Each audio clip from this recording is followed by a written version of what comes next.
Hello everybody and welcome back to Mastering Medicine video lectures. Today we're gonna discuss the origin of life on Earth. During this lecture, we will talk that how life had been started on Earth, okay, and its related different theories. First of all, you don't need to illustrate and write all these contents. I've already prepared them as a mastering PDF lecture notes. Click on the website link and download them. Next, and during this lecture, firstly we will talk about different theories related to the origin of life on Earth. For example, we will talk about primordial soup theory, then we will talk about hydrothermal vent hypothesis, then we will talk about panspermia and spontaneous generation, and we will talk about cell theory. We'll talk about RNA world hypothesis. I will talk about the process of invagination and endosymbiosis theory. Then we will talk about cells part. And at the end of this lecture, we will discuss the differences between eukaryotic and prokaryotic cells. So first of all, I'll divide all theories related to the origin of life into two basic parts. One part is called abiogenesis, and next one is called biogenesis. Bio means living body and genesis means making of something. For example, when a cat gives birth to a kitten or a small cat, it means that a living body is produced by a living body. Or for example, when a mother gives birth to a child or to a baby, okay, so this tells us that a living body is produced by a living body. But in abiogenesis, A means none or bio means living, it means non-living things. All theories related to abiogenesis explain us that life might have begun from organic and inorganic substances spontaneously. Okay, for example, this is an amino acid, this is a fatty acid. Okay, when they come together, they are going to make a simple organic substance. For example, they will make firstly amino acids. When they came together, they're going to make, for example, complex organic substances like RNA, like DNA, and from DNA and RNA, a cell will be produced that we'll talk about it later on under the title of evolution. Now, theories related to abiogenesis. One important theory is called primordial soup theory. This is also called Operen-Haldane theory. This was proposed in early 20th century, okay? In early 20th century. These scientists said that around 3.4 billion or 4 billion years ago, the atmosphere condition was not good as today. There were some gases, for example, like ammonia, like methane, like hydrogen, and a little bit of water vapors. And also, at that time, the Earth experienced some volcanic activities or natural activities like lightning, sparks, okay, like there was also sunlight and some volcanic activities. Okay, now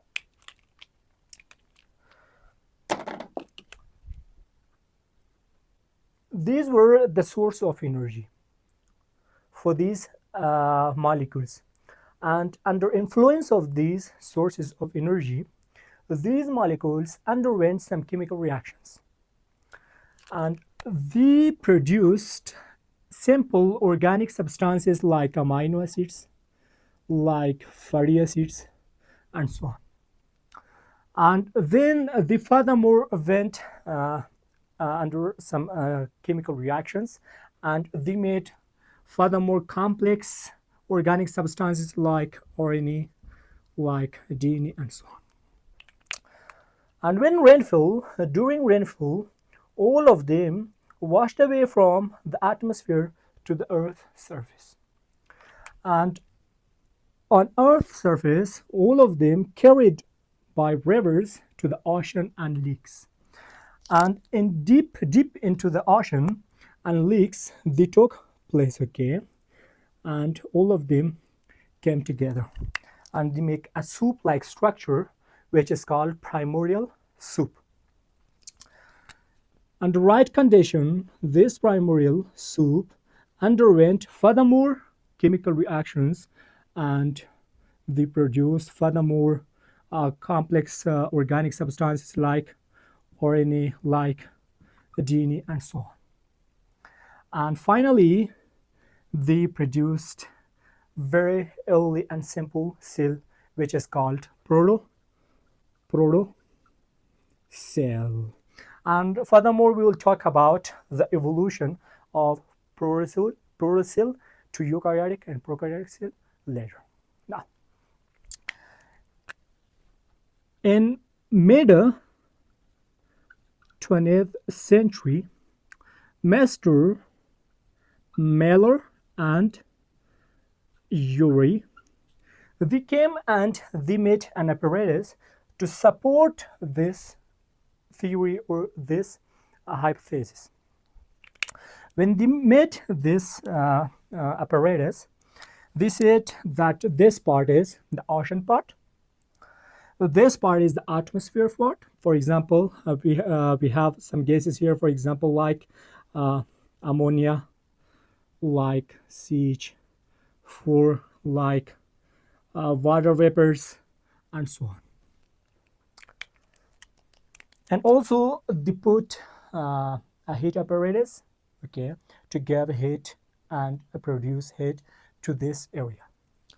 After producing of heat, this water underwent or changed to water vapors, okay, and this water vapors came to the atmosphere. From this area, like a rainfall, it came back to this area, to this part of apparatus, and here they also put some electrical sparks apparatus to produce electrical sparks to this area, and this will be the source of energy for these chemical reactions. And under influence of this source of energy, these chemicals, for example, like NH3, for example, like CH4, for example, like water vapors, for example, like hydrogen, all of them came together and underwent some chemical reactions. And then when they became cold, they came to the ocean, and from here, once again, they went to the atmosphere, and they repeated this experiment many times. And after some days or a week, when they examined the ocean water turned black or brown. And also they found some amino acids, some fatty acids, and they said that yes, life might have begun like this from primordial soup, okay? But keep it in your mind that this theory is not very strong. This experiment is not very strong because until now they didn't able to make a small prokaryotic cell or even an eukaryotic cell. Now let's talk about the next theory, which is called hydrothermal vent theory. I changed my markers because they were not working well, but anyway, Let's talk about hydrothermal vent hypothesis. First of all, let me explain this term clearly. This is our Earth. Earth is made of three layers. The outermost layer of the Earth is called crust. The middle layer of the Earth is called mantle area, and the innermost layer of the Earth is called core. Crust of the Earth is made of some plates which are called tectonic plates. For example, these are tectonic plates. Tectonic plates have this capability that they go away from each other or toward each other. When they go away from each other, let me explain it here. This from this point up to this point, this is crust, and this point is mantle area, this red point. These are tectonic plates, or this is a tectonic plate. When two tectonic plates go away from each other, they produce a hole-like structure. And this is ocean. This is ocean, okay? From ocean, through these holes, a lot of water goes inside or deep to the mantle area. Here, because mantle area is very hot, temperature in mantle area is very high, all this water is pumped back from mantle area to this crust area once again. After pumping all of them, when they became cold, okay, they are going to make some structures which are called chimneys. And in chimneys, some molecules, for example, these types of molecules like amino acids, like fatty acids, some other molecules, they will take place here. After taking place here, now the energy source for these molecules is the mantle area. And mantle area gives a lot of energy to these molecules, and these molecules will go further chemical reactions, and they will do further chemical reactions, and they will make some organic substances, for example, amino acids, fatty acids, and then they will make RNA, they will make DNA, and so on. And after them, after these chemical reactions, they will make a proto cell that we will talk about it later. So why this is called hydrothermal vent theory, okay? Because hydro means water and thermal means a very hot water, okay, hydrothermal, and vent, these holes are called vent deep to the ocean. So this was hydrothermal vent theory, that life might have begun deep in ocean. Now let me talk about panspermia.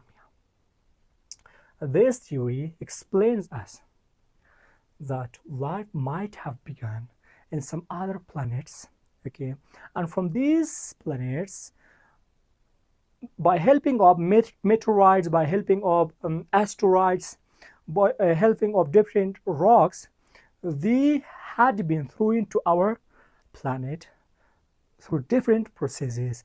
So this is called panspermia, and we have some evidences for this theory. They found some bacteria that they are very extremophiles. Extremophiles mean that they have capability to live in so hot temperature or in so cold temperature. And also they found some fossils and some signs of living beings and other meteorites or some rocks. But anyway, this is an idea. Now here is another theory which is called RNA world hypothesis. Some scientists believe that life might have begun from RNA because this is RNA, okay, this is RNA, this is RNA, because they say that RNA has this capability to stores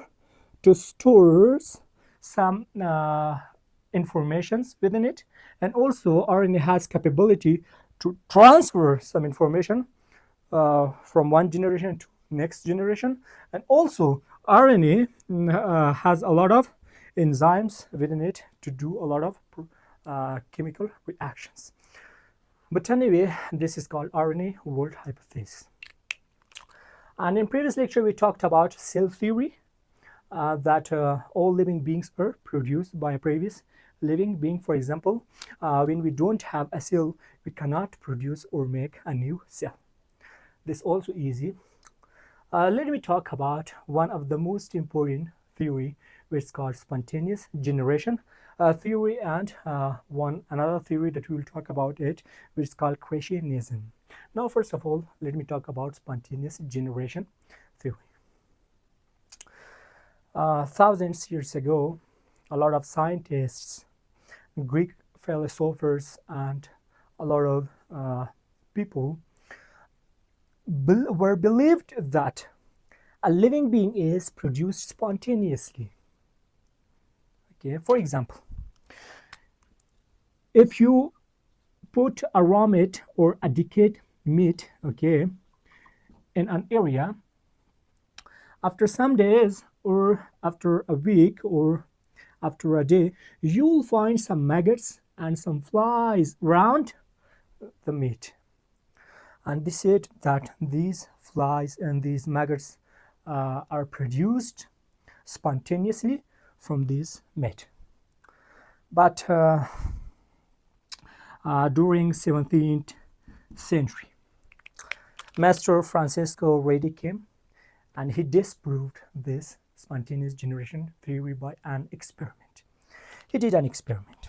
First, he made 3 jars. This is jar number A, this is jar number B, this is jar number C. When he made 3 jars, he left uncovered the first jar, okay, and he covered the second jar by a tight cloth, and he covered the third jar by a type of cloth which is called gauze, or this a type of cloth which has a lot of penetrations within it. So then he put a piece of raw meat within all of these jars. After some days, when he saw these jars, he found some flies and maggots around the A jar and inside the A jar. He didn't find any maggot or fly around B jar or inside the B jar, and also he found some maggots and flies on C jar, not inside the C jar. And he said that these flies, they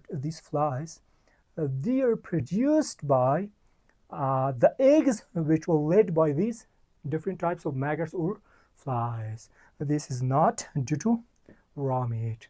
This is production of those eggs which were laid by these different maggots or flies. So he disproved this spontaneous generation theory. Now let me explain you my favorite theory related to the origin of life on Earth. This theory is called creationism, okay, or special creation theory. This is a religious theory. A lot of religious people believe that all living beings are made in their own shape by a divine power, who is God and Allah. And we have different things to prove this theory. For example, we have some theories related to creationism or special creation theory from sacred books. We have sacred letters that were told to us thousands of years ago, and today we know that all of them were correct. For example, in Bible, in Quran, in Torah, and so on. And also, scientifically, if you study the complexity of an animal, for example, if you study the complexity of a human eye, you will know that here is an intelligent designer that designed all of them, and you will know this fact. And also, if you study a lot of animals, you will know that here is a special and powerful designer who designed all of them step by step. Okay.